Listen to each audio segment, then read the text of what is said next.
ഉള്ള സഹോദരങ്ങളെ, ഇന്ന് പെസഹ പെരുന്നാൾ. പെസഹ എന്നാൽ അത് ഒരു ഓർമ്മപ്പെടുത്തലിന്റെ ഉത്സവമാണ്.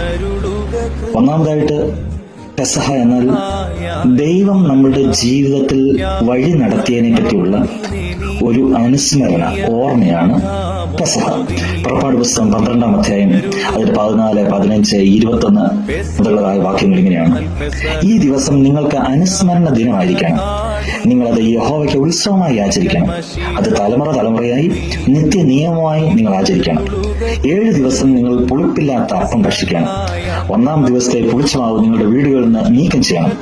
1-ാം ദിവസം മുതൽ 7-ാം ദിവസം വരെ ആരെങ്കിലും പുളിപ്പുള്ള അപ്പം ഭക്ഷിച്ചാൽ അവനെ ഇസ്രായേലിന് ഛേദിച്ചു കളയണം. അനന്തരം മോശ ഇസ്രായേൽ മൂപ്പന്മാരെയൊക്കെയും വിളിച്ച് അവരോട് പറഞ്ഞത്: നിങ്ങൾ നിങ്ങളുടെ കുടുംബത്തിന് ഒത്തവണ്ണം ഒരു ആട്ടിൻകുട്ടിയെ തെരഞ്ഞെടുത്ത് പെസഹ അറുക്കണം.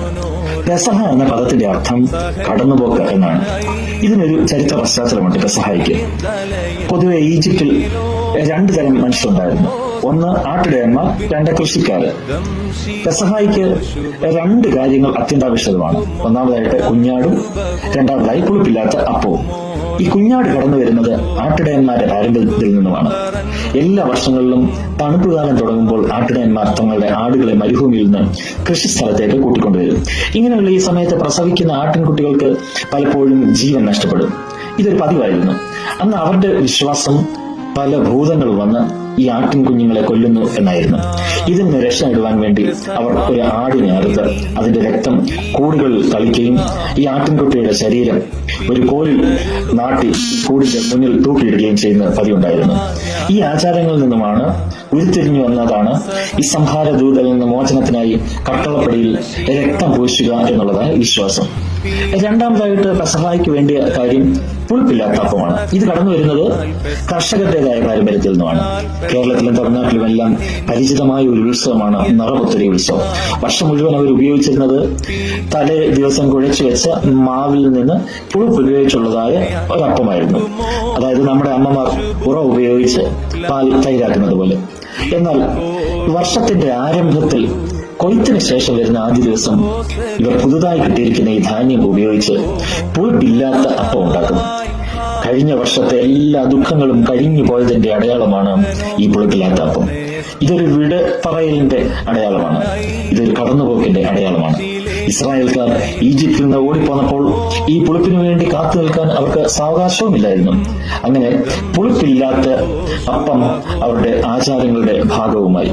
ഇതിനെ സാക്രമെന്റൽ റിലീജിയസ് ആക്ടിംഗ് അല്ലെങ്കിൽ ഐസിജസ് എന്ന് പറയും. ഇതിന്റെ അർത്ഥം എന്തെന്ന് വെച്ച് കഴിഞ്ഞാൽ, കഴിഞ്ഞ കാലഘട്ടങ്ങളിൽ ദൈവം നമ്മെ വഴി നടത്തിയതിനെ പറ്റിയുള്ളതായ ഒരു ഓർമ്മപ്പെടുത്തലാണ്. ദൈവം കഴിഞ്ഞ കാലങ്ങളിൽ നമ്മെ അനുഗ്രഹിച്ചതിനെ പറ്റിയുള്ളതായ ഒരു ഓർമ്മപ്പെടുത്തലാണ് പെസഹ. ഫറോയെ പോലെ, കൊറോണ പോലെയുള്ളതായ പല വ്യാധികളും നമ്മുടെ ജീവൻ അപഹരിക്കുവാൻ വേണ്ടി വന്നു കഴിഞ്ഞപ്പോൾ ദൈവം നമുക്ക് പ്രാണൻ തിരിച്ചു നൽകിയതിന്റെ ഓർമ്മ.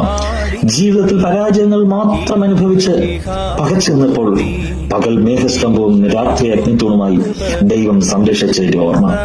ഇങ്ങനെ ജീവിതത്തിൽ എത്ര മരുഭൂ അനുഭവങ്ങളിൽ നാം തകർന്നു പോകും എന്ന് കരുതി കഴിഞ്ഞപ്പോൾ ദൈവം നമ്മെ തിരിച്ചു വരുത്തിയതിന്റെ, വഴി നടത്തിയതിന്റെ സ്മരണ എത്രയും പെസഹ. രണ്ടാമതായി പെസഹ എന്ന് വെച്ചാൽ നമ്മോട് കൂടെ വഴി നടക്കുന്ന മനുഷ്യനെ പറ്റിയുള്ളതായ ഓർമ്മയാണ് പെസഹ. നാം ആദ്യമേ കണ്ടതാണ് പഴയ നിയമസഭയുടെ പെസഹ. എന്നാൽ പുതിയ നിയമത്തിലേക്ക് എത്തിയപ്പോൾ യേശു പെസഹായെ നമ്മുടെ എല്ലാവരുടെയും അനുദിന ജീവിതത്തിന്റെ ഭാഗമാക്കി മാറ്റി. നാം ഓരോ മനുഷ്യനും നമ്മുടെ സമൂഹവും കൂടുതൽ നല്ലവരായി തീരുവാൻ വേണ്ടി ഈ പെസഹായ്ക്ക് യേശു ഒരു പുതിയ രൂപവും ഭാവവും നൽകുകയും ചെയ്തു.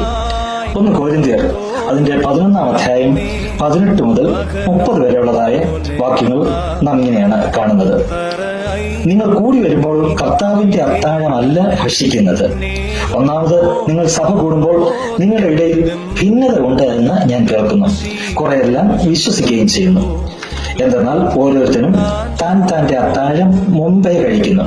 അങ്ങനെ ഒരുവൻ വിശന്നു, മറ്റൊരുത്തൻ ലഹരി പിടിച്ചു ഇരിക്കുന്നു. അതുകൊണ്ട് അയോഗ്യമായി അപ്പം ഭക്ഷിക്കുകയോ കർത്താവിന്റെ പാനപാത്രം കുടിക്കുകയോ ചെയ്യുന്നവനെല്ലാം കർത്താവിന്റെ ശരീരത്തിലും രക്തത്തിലും സംബന്ധിച്ച കുറ്റക്കാരനായി തീരും. ഒരാത്മപരിശോധന ചെയ്തിട്ട് വേണം ഈ അപ്പം ഭക്ഷിക്കുകയും ഈ പാനപാത്രത്തിൽ നിന്ന് കുടിക്കുകയും ചെയ്യേണ്ടത്. ഭക്ഷിക്കുകയും കുടിക്കുകയും ചെയ്യുന്നവൻ ശരീരത്തെ ശരിയായി വിവേചിക്കാതിരുന്നാൽ അവൻ തന്റെ തന്നെ ശിക്ഷാവിധി ഭക്ഷിക്കുകയും കുടിക്കുകയും ചെയ്യുന്നു. ഇത് നിമിത്തം നിങ്ങൾ പലരും ബലഹീനരും രോഗികളുമാകുന്നു, അനേകർ നിദ്ര കൊള്ളുന്നു. അതുകൊണ്ട് സഹോദരന്മാരെ, നിങ്ങൾ ഭക്ഷണം കഴിക്കുമ്പോൾ ഒരുമിച്ച് കൂടുമ്പോൾ അന്യോന്യം നിങ്ങൾ കാത്തിരിക്കണം. കോരിന്ത്യ സഭയിൽ ഉണ്ടായിരുന്നതായ വിശുദ്ധ കുർബാനയെ പറ്റിയാണ് ഇവിടെ പറയുന്നത്. ഈ ക്രമീകരണത്തിന് അപ്പം നുറുക്കലിന്റെ ശുശ്രൂഷ എന്നാണ് വിളിച്ചിരുന്നത്. പൗലോസ്ലീഹ കോരിന്ത്യയിലുള്ളതായ സഭാവിശ്വാസികളോട് പറയുകയാണ്, നിങ്ങൾ എല്ലാവരും വീടുകളിൽ അപ്പം ഉണ്ടാക്കി ഇവിടെ കർത്തൃമേശയ്ക്ക് നുറുക്കുവാനായി കൊണ്ടുവരുന്നു.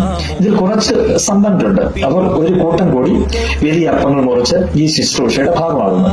എന്നാൽ ഇതിൽ കുറച്ച് ദരിദ്രരായ പാവപ്പെട്ട സ്വഭാവങ്ങളുണ്ട്. അവർ മറ്റൊരാളിൽ മാറി വളരെ എളിയ രീതിയിൽ അപ്പം നുറുക്കുകയും ചെയ്യുന്നു. നിങ്ങൾ ഇങ്ങനെ യേശു പറഞ്ഞതിന്റെ അർത്ഥം ഉൾക്കൊള്ളാതെ പ്രവർത്തിച്ചാൽ നിങ്ങളിൽ ചിലർക്ക് ഒരു പ്രയോജനം ലഭിക്കുകയില്ല എന്ന് മാത്രമല്ല, ചിലരെല്ലാം വിപരീത ഫലങ്ങൾ ഉണ്ടാവുകയും ചെയ്യും. യേശുവിന്റെ പെസഹായ്ക്ക് 2 ഘടകങ്ങളാണ്. ഈ 2 ഘടകങ്ങൾ പെസഹായ്ക്കില്ല എങ്കിൽ പെസഹ അതിന്റെ പൂർണ്ണതയിലേക്ക് എത്തില്ല. ഒന്നാമതായിട്ട് താഴെയിടണം, രണ്ടാമതായിട്ട് പങ്കുവെക്കേണ്ട ഒരനുഭവം. യേശുവിന്റെ ഓർമ്മയ്ക്കായി നാം ചെയ്യേണ്ടതായ 2 കാര്യങ്ങളാണിത്. യേശു ആചരിച്ചതായ ആ പെസഹായെ പറ്റി വേദപുസ്തകത്തിൽ പറയുന്നത് മത്തായിയുടെ സുവിശേഷം 26-ാം അധ്യായം 2-ാമത്തെ വാക്യം, 26-ാം അധ്യായം 26-ാം വാക്യം, യോഹന്നാന്റെ സുവിശേഷം 13-ാം അധ്യായം അതിന്റെ 1 മുതൽ 11 വരെയുള്ളതായ വാക്യങ്ങൾ. യേശുവിന്റെ പെസഹായിലുണ്ടായിരുന്നതായ ഒന്നാമത്തെ ഘടകം, യേശു ശിഷ്യരുടെ കാലുകൾ കഴുകി. അതായത് യഹൂദ പശ്ചാത്തലത്തിൽ ഏറ്റവും താഴെത്തട്ടിലെ ഒരടിമ ചെയ്യുന്ന ജോലിയാണ് യേശു ചെയ്തത്. നാം മനസ്സിലാക്കണം, അനുദിന ജീവിതത്തിൽ, നമ്മുടെ വീട്ടിൽ, നമ്മുടെ സമൂഹത്തിൽ നാം എത്ര എളിമയോടെ ഇന്ന് പ്രവർത്തിക്കുന്നു, അതാണ് ഈ പെസഹായുടേതായ ഒരു പ്രായോഗികമായ ഒന്നാമത്തെ ഘട്ടം. രണ്ടാമതായിട്ട് ഈ പെസഹായിൽ യേശു ചെയ്തത്, യേശു അപ്പമെടുത്ത് വാഴ്ത്തി നുറുക്കി സ്തോത്രം ചെയ്ത് ശിഷ്യന്മാർക്ക് നൽകി. പ്രിയമുള്ള സഹോദരങ്ങളെ, പെസഹ എന്ന് വെച്ചാൽ 2 ഓർമ്മപ്പെടുത്തലുകളുടെ ഉത്സവമാണ്. ഒന്നാമതായി നമ്മെ വഴി നടത്തിയ ദൈവത്തെ പറ്റിയുള്ളതായി ഒരു ഓർമ്മപ്പെടുത്തൽ. ചെങ്കടലും ഫറവോനെ പോലെ രോഗത്തിലും പ്രയാസത്തിലും എല്ലാം നാം ആടി ഉലഞ്ഞപ്പോൾ ആ ഒരു ദൈവം നമ്മെ സമാധാന തീരത്തിലേക്ക് വഴി നടത്തി. നമ്മെ വഴി നടത്തിയ ദൈവത്തെ പറ്റിയുള്ളതായ ഒരു ഓർമ്മയുടെ ഉത്സവം. രണ്ടാമതായി നമ്മോട് കൂടെ വഴി നടക്കുന്ന മനുഷ്യരെ പറ്റിയുള്ളതായ ഓർമ്മയുടെ ഒരു ഉത്സവം. ഈ പെസഹ നമ്മുടെ എല്ലാവരുടെയും ജീവിതത്തെ അനുഗ്രഹകരമായി രൂപാന്തരപ്പെടുത്തട്ടെ എന്ന് പ്രാർത്ഥിക്കുന്നു.